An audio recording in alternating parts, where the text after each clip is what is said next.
Hey, my brothers and sisters, this is your brother in Christ, Euçlid. This is the day that the Lord has made. Let us rejoice and be made glad in it. Listen, you guys, this story stars Laban, father of Rachel and Leah.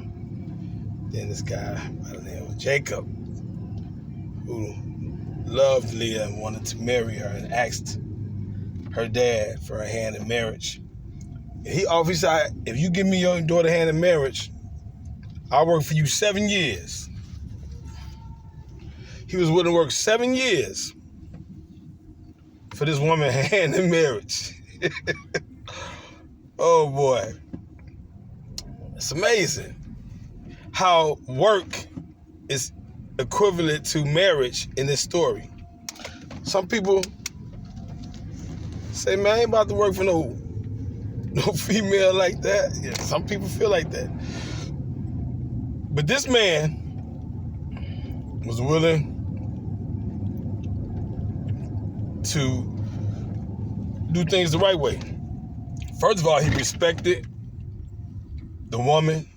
He honored her by asking the dad for the hand in marriage. It was interesting, but when he met her, the first thing he did was kiss her. And she's like, whoa. She ran to her dad like, like, I want this woman. So dad said, well, you know what's better? It's go ahead. It's better she marry you than somebody else,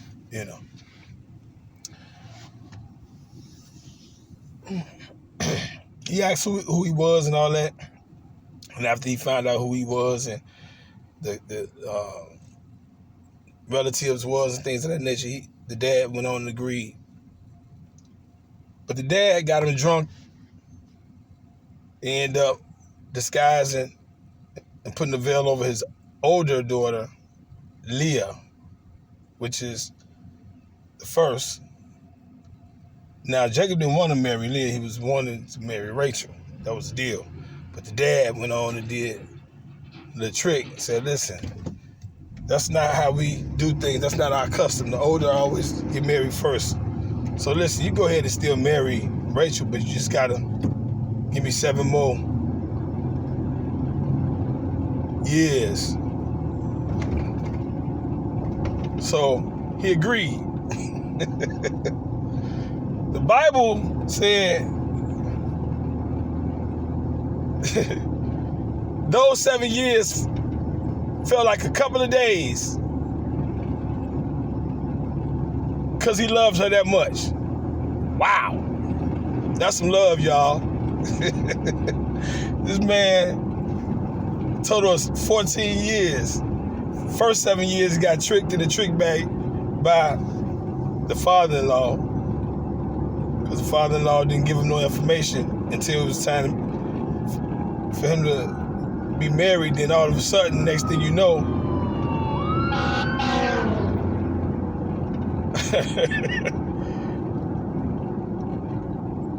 he ended up working 7 more years. But the Bible said it seemed like a couple of days because he loved her that much. Wow. 7 years. Actually 14. But it felt like a couple of days because he loved her that much. But this is what the Bible said. He went, after he worked, he went to the dad and said, give me my wife so I can go in her. So I can go in her. That's bold.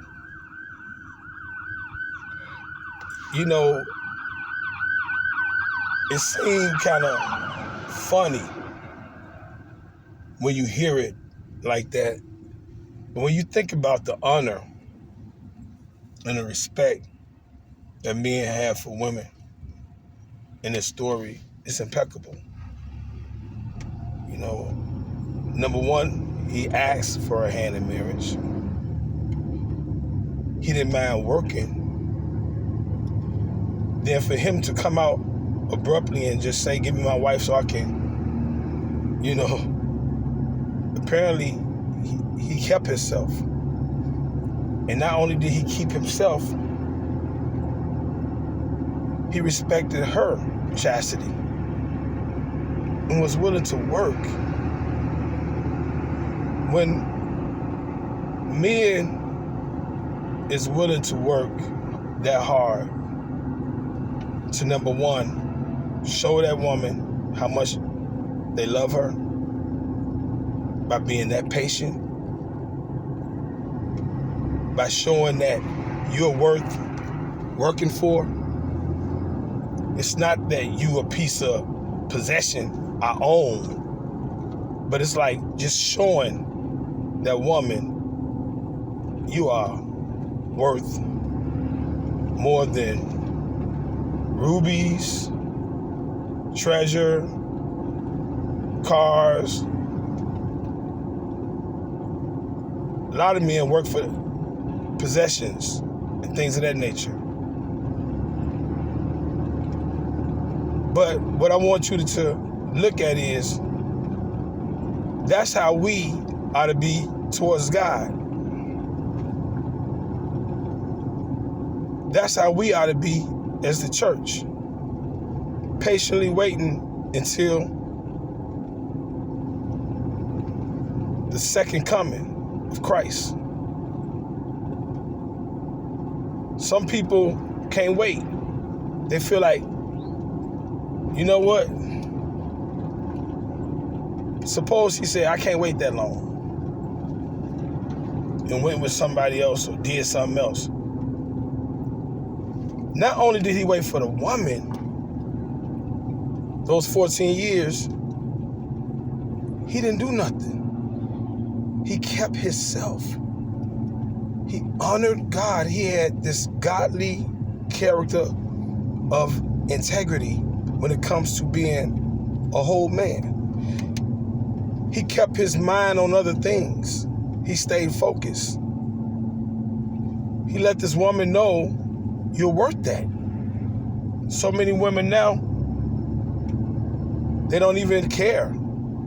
They just get themselves up, don't even feel that they are valuable in the sight of God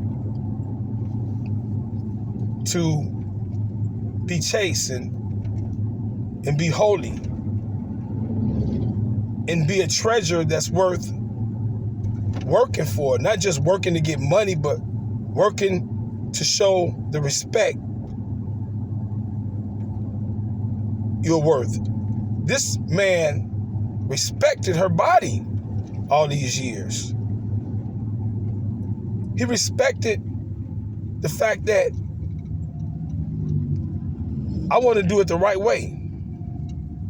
He didn't try to manipulate her. He didn't try to get something. Let's try it and see if we like it first. Let's test the waters, and all that. None of that. But I guess he got him a little kiss, in the beginning. So, but that was it. It wasn't no more. The Bible didn't say they did anything. Wasn't none of that. Where am I going with this? Number one, we should be humbly waiting for Christ, not to cheat on him by acting worldly and being worldly and trying to get things to appease our flesh, being all anxious. The Bible said be anxious for nothing. The Bible says be anxious for nothing.